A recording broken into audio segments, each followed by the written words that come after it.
Operation ಸಿಂಧೂರ ಅನ್ನುವ ಹೆಸರನ್ನ ಇಟ್ಟುಕೊಂಡು ಪಾಕಿಸ್ತಾನಕ್ಕೆ ಮುಟ್ಟಿ ನೋಡಿಕೊಳ್ಳುವಂತೆ ಮಾಡ್ತು. ಅದಾದ ಬಳಿಕ ಭಾರತದ ತಾಕತ್ತು ಏನನ್ನೋದು ಇಡೀ ವಿಶ್ವಕ್ಕೆ ಗೊತ್ತಾಯಿತು. ಇವತ್ತು ಆಪರೇಷನ್ ಸಿಂಧೂರದ ಬಳಿಕ ಭಾರತ ಹೆಚ್ಚು ಖ್ಯಾತಿಯನ್ನ ಪಡೆದುಕೊಂಡಿದೆ, ಜೊತೆಗೆ ಅಷ್ಟೇ ಫೇಮಸ್ ಆಗಿದೆ, ಅಷ್ಟೇ ಡಿಮ್ಯಾಂಡ್ ಕೂಡ ಇದೆ. ಅದಕ್ಕೆ ಕಾರಣ ಭಾರತದ ಸ್ವದೇಶಿ ನಿರ್ಮಿತ ಶಸ್ತ್ರಾಸ್ತ್ರಗಳನ್ನೋದೇ ಇಲ್ಲಿ ನಮ್ಮ ಹೆಮ್ಮೆ. ಪಾಕಿಸ್ತಾನದ ವಿರುದ್ಧ ನಮ್ಮ ಶಸ್ತ್ರಗಳ ಶಕ್ತಿ ಸಾಮರ್ಥ್ಯ ಏನು ಅನ್ನೋದು ಪ್ರದರ್ಶನ ಮಾಡಾಗಿದೆ, ಅದು ಇಡೀ ವಿಶ್ವಕ್ಕೆ ಗೊತ್ತಾಗಿದೆ. ಭಾರತದ ಶಸ್ತ್ರಗಳು ಯುದ್ಧದಂತಹ ಪರೀಕ್ಷೆಯಲ್ಲಿ ಇವತ್ತು ಯಶಸ್ವಿಯಾಗಿದೆ. ಪಾಕಿಸ್ತಾನದ ಶತ್ರುಗಳ ರಡಾರ್ ಅನ್ನ ಕಣ್ತಪ್ಪಿಸಿ ಟಾರ್ಗೆಟ್ ಅನ್ನ ಉಡೀಸ್ ಮಾಡಿದೆ.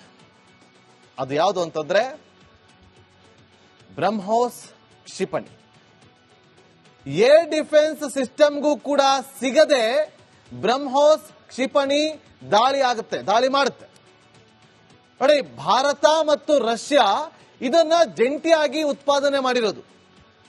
ಭಾರತ ಮತ್ತು ರಷ್ಯಾ ಈ ಎರಡೂ ರಾಷ್ಟ್ರಗಳಲ್ಲಿರುವಂತಹ ಎರಡು ನದಿಗಳ ಹೆಸರನ್ನ ತೆಗೆದುಕೊಂಡು ಇದಕ್ಕೆ ಬ್ರಹ್ಮೋಸ್ ಅಂತ ಹೆಸರನ್ನು ನೀಡಲಾಯಿತು. ಭಾರತದಲ್ಲಿ DRDO ಇದರ ವಿಚಾರವಾಗಿ ಸಾಕಷ್ಟು ಅಪ್ಡೇಟ್ ಅನ್ನ ಮಾಡಿದೆ.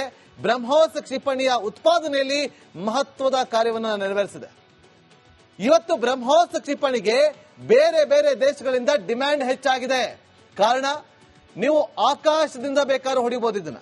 ಈಗ ಆಲ್ರೆಡಿ ಬ್ರಹ್ಮೋಸ್ ಕ್ಷಿಪಣಿಯನ್ನ, ಸೂಪರ್ ಸೋನಿಕ್ ಕ್ಷಿಪಣಿಯನ್ನ ಸುಖೋಯ್ ಯುದ್ಧ ವಿಮಾನದಲ್ಲಿ ಅದನ್ನ ಅಳವಡಿಕೆ ಮಾಡಲಾಗಿದೆ. ನಮ್ಮ ನೌಕಾದಳದ ಯುದ್ಧ ನೌಕೆಗಳಲ್ಲೂ ಕೂಡ ಅದನ್ನ ಅಳವಡಿಸಲಾಗಿದೆ. ಅಲ್ಲಿಂದ ಬೇಕಾದ್ರೂ ಹೊಡಿಬಹುದು. ನೋಡಿ, ಇವತ್ತು ಇದರ ತಾಕತ್ತು ಏನು ಅಂತೇಳಿ ಇವತ್ತು ಇಡೀ ವಿಶ್ವಕ್ಕೆ ಗೊತ್ತಾಗಿದೆ. ಹಾಗಾಗಿ ಜಿಸ್ಟ್ ಹೇಳ್ಬಿಡ್ತೀನಿ ಇದರ ಬಗ್ಗೆ. ಬ್ರಹ್ಮೋಸ್ ಕ್ಷಿಪಣಿಯನ್ನ ಆರಂಭದಲ್ಲಿ ಉತ್ಪಾದನೆ ಮಾಡಿದಾಗ, ಮ್ಯಾನುಫ್ಯಾಕ್ಚರ್ ಮಾಡಿದಾಗ ಇದರ ಸ್ಪೀಡ್ ಇದ್ದಿದ್ದು 250ರಿಂದ 300 ಕಿಲೋಮೀಟರ್ ದೂರದವರೆಗೂ ಹೋಗಿ ಹೊಡೆಯುವಂಥದ್ದು ಸ್ಪೀಡ್ ಅಲ್ಲ, ಇದರ ರೇಂಜ್ 250ರಿಂದ 300 ಕಿಲೋಮೀಟರ್. ಆದ್ರೆ ಇದನ್ನ ಅಪ್ಗ್ರೇಡ್ ಮಾಡಿದಾಗ 600 ಕಿಲೋಮೀಟರ್ನಿಂದ 700 ಕಿಲೋಮೀಟರ್ ರೇಂಜ್ನವರೆಗೂ ಹೋಗಿ ಹೊಡೆದು ಬರುವಂತ ಕೆಪಾಸಿಟಿ ಈ ಬ್ರಹ್ಮೋಸ್ ಕ್ಷಿಪಣಿಗಿದೆ. ಜೊತೆಗೆ ಇದರ ಸ್ಪೀಡ್ ಎಷ್ಟು ಅಂತಂದ್ರೆ, ಶಾಕ್ ಆಗ್ತೀರಾ, ಶಬ್ದದ ಸೌಂಡ್ಗಿಂತ 3 ಪಟ್ಟು ಹೆಚ್ಚು ಬ್ರಹ್ಮೋಸ್ನ ವೇಗ. ಇದರ ಕೆಪಾಸಿಟಿ ನೋಡಿದ್ರಿ. ಜೊತೆಗೆ ಇಟ್ಟ ಗುರಿ, ಟಾರ್ಗೆಟ್ ಇರುತ್ತಲ್ಲ, ಎಂಥದ್ದೇ ಡಿಸ್ಟರ್ಬೆನ್ಸ್ ಇರಲಿ ಅದ್ಯಾವುದಕ್ಕೂ ಕೂಡ ತಲೆ ಕೆಡಿಸ್ಕೊಳ್ಳದೆ ಬ್ರಹ್ಮೋಸ್ ಟಾರ್ಗೆಟ್ ಅನ್ನ ಹುಡೀಸ್ ಮಾಡುತ್ತೆ. ಇದು ಇದರ ಕೆಪಾಸಿಟಿ. ಏರ್ ಡಿಫೆನ್ಸ್ ಸಿಸ್ಟಮ್ಗೆ ಅದು ಸಿಗೋದೇ ಇಲ್ಲ, ಅಷ್ಟು ಸ್ಪೀಡ್ ಆಗಿ ಹೋಗುತ್ತೆ. ಇದು ಅತ್ಯಾಧುನಿಕವಾಗಿ ಅಪ್ಗ್ರೇಡ್ ಮಾಡಿರುವಂತಹ ಬ್ರಹ್ಮೋಸ್ ಸೂಪರ್ ಸಾನಿಕ್ ಕ್ಷಿಪಣಿಗೆ ಇವತ್ತು ಇಡೀ ವಿಶ್ವದಾದ್ಯಂತ ಡಿಮ್ಯಾಂಡ್ ಹೆಚ್ಚಾಗಿದೆ. ಮೊದಲನೇದಾಗಿ ಫಿಲಿಪೈನ್ಸ್ ಇದನ್ನ ಆರ್ಡರ್ ಮಾಡಿದೆ. ಆ ಬಳಿಕ ಇಂಡೋನೇಷ್ಯಾ, ವಿಯೆಟ್ನಾಂ ಕೂಡ ನಮಗೆ ಬೇಕು ಅಂತೇಳಿ ಅದನ್ನ ಪರ್ಚೇಸ್ ಮಾಡೋದಕ್ಕೆ ಮುಂದಾಗಿದೆ. ಆಕಾಶ್ ಏರ್ ಡಿಫೆನ್ಸ್ ಸಿಸ್ಟಮ್ಗೂ ಕೂಡ ವಿದೇಶಗಳಿಂದ ಇವತ್ತು ಬೇಡಿಕೆ ಹೆಚ್ಚಾಗಿದೆ. ಕಳೆದ 4-5 ದಿನಗಳಿಂದ ನಾವು ಇಡೀ ದೇಶ ನಮ್ಮ ಟಿವಿಗಳಲ್ಲಿ ಗಮನಿಸಿದ್ದೀವಿ. ಯಾವ ರೀತಿಯಾಗಿ ಡ್ರೋನ್ಗಳು ಬಂದಾಗ, ಅಟ್ ಅ ಟೈಮ್ 300 ಡ್ರೋನ್ 400 ಡ್ರೋನ್ಗಳು ಬಂದಾಗ ಅದನ್ನ ಇದೇ ಆಕಾಶ್ ಏರ್ ಡಿಫೆನ್ಸ್ ಸಿಸ್ಟಮ್ ಹೊಡೆದು ಓಡಿಸ್ತು. ಇವತ್ತು ಇಸ್ರೇಲ್ನ ಐರನ್ ಡೋಮ್ಗೆ ಸಮನಾಗಿದೆ ಇವತ್ತು ಈ ಒಂದು ಆಕಾಶ್ನ ಏರ್ ಡಿಫೆನ್ಸ್. BRDL ಉತ್ಪಾದನೆ ಮಾಡಿರುವಂತಹ ಆಕಾಶ್ ಏರ್ ಡಿಫೆನ್ಸ್ಗೆ ಇವತ್ತು ಡಿಮ್ಯಾಂಡ್ ಜಾಸ್ತಿ ಆಗಿದೆ.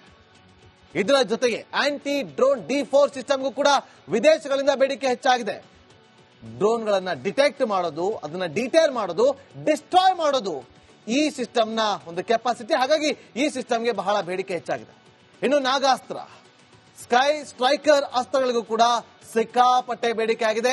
ಇದೆಲ್ಲವೂ ಕೂಡ ಭಾರತದಲ್ಲೇ ನಿರ್ಮಾಣವಾದಂತಹ ಶಸ್ತ್ರಾಸ್ತ್ರಗಳು. ಇದರ ಕೆಪಾಸಿಟಿ ಇವತ್ತು ಇಡೀ ಜಗತ್ತು ಗೊತ್ತಾಗಿದೆ. ಇದೆಲ್ಲವೂ ಕೂಡ ನಮಗೂ ಬೇಕು. ಯುದ್ಧದ ಸನ್ನಿವೇಶ ಬಂದಾಗ ನಮಗೆ ಆಕಾಶ್ ಏರ್ ಡಿಫೆನ್ಸ್ ಸಿಸ್ಟಮ್ ಬೇಕು.